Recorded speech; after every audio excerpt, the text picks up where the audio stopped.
Hello বন্ধুরা, শুভ সকাল সবাইকে। আমি রিঙ্কি। আমার রিঙ্কি রূপ চ্যানেলে সবাইকে স্বাগত। তো তোমরা সবাই কেমন আছো? আশা করি অনেক ভালো আছো। তো তোমাদের ভালোবাসায় আমি অনেক ভালো আছি। তো আজকে ব্লগটি এখান থেকেই শুরু করছি। তো সকাল সকাল উঠেই তো স্নান করা শেষ। যা কাজ থাকে সকালে ঘর ঝাড়ু, ঘর মুছে স্নান করে নিয়েছি। নিয়েই তো যা কাজ রান্নাঘরে তো যেতেই হবে।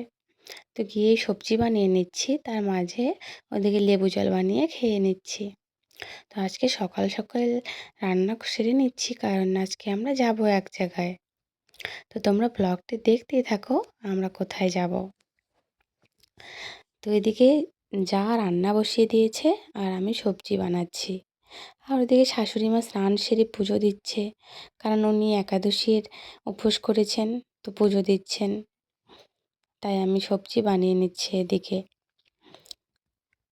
অনেক কয়েকদিন হলো ভিডিও দিতে পারিনি, কারণ বাড়িতে অনেক কাজ ছিল। তো বাড়িতে মিস্ত্রি ছিল, কাজ করেছে। তো সময়ের অভাবে আমি ভিডিও ক্লিপ নিতে পারিনি, তাই আমি তোমাদের জন্য ব্লগ রেডি করতে পারিনি।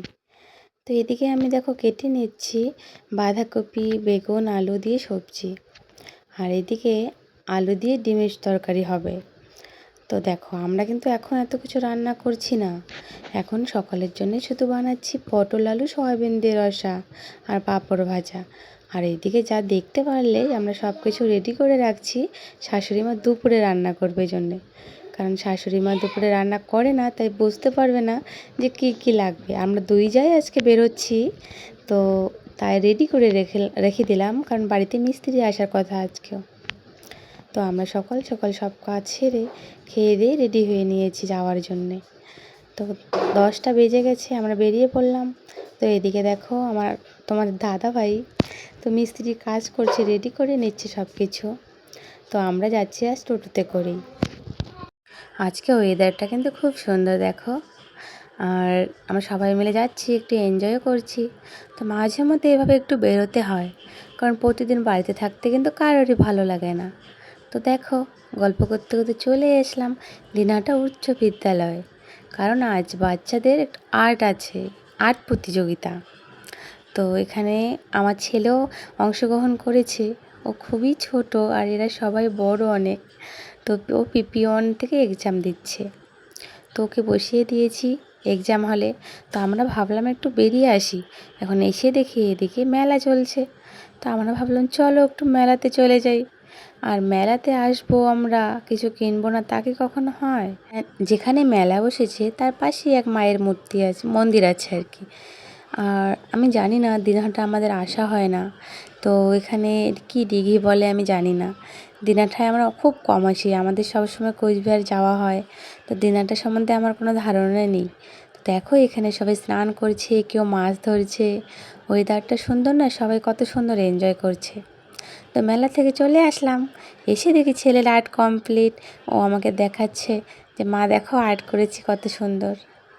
তো তোমরাই বলবে যে কেমন আর্ট করেছে ও। তো এখন শেষ, 1টা বেজে গেছে, আর্ট কমপ্লিট। তো আমরা এখন বাড়ির দিকে রওনা দিচ্ছি। তো টোটোতে করেই যাচ্ছি সবাই, টোটো রিজার্ভ করে এসেছিলাম। তো তো যেতে যেতে ভাবলাম একটু আইসক্রিমও খেয়ে নিই সবাই মিলে। তো সবাই একটু আইসক্রিম খেয়ে নিচ্ছি। মেলায় গিয়েছি কিন্তু কিচ্ছু কিন্তু খাইনি, শুধু টুকটাক যা কেনার সবাই কিনেছি। তো চলে আসলাম দাওয়ানহাটে। এসে দেখলাম দেখো কতটা ভিড় লেগে গেছে এখানে, কতটা যানজটে ফেসে গেছি। তো সব কিছু ফেরে 3টা বেজে গেছে আমাদের বাড়ি আসতে আসতে। তো স্নান সেরে খেয়ে দিয়ে একটু রেস্ট নিয়েছি, আর ভিডিও নিতে পারিনি। তো এটা রাতের ভিডিও। পড়াশোনা শেষ করে দেখো পাপার সাথে কীভাবে এনজয় করছে।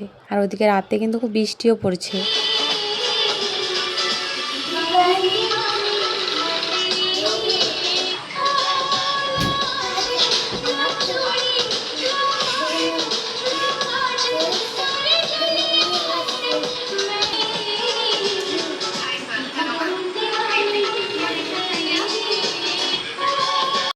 ছেলে কিন্তু টিভিতে আমার ভিডিও দেখেই নাচছিল ওর বাবার ঘাড়ে উঠে।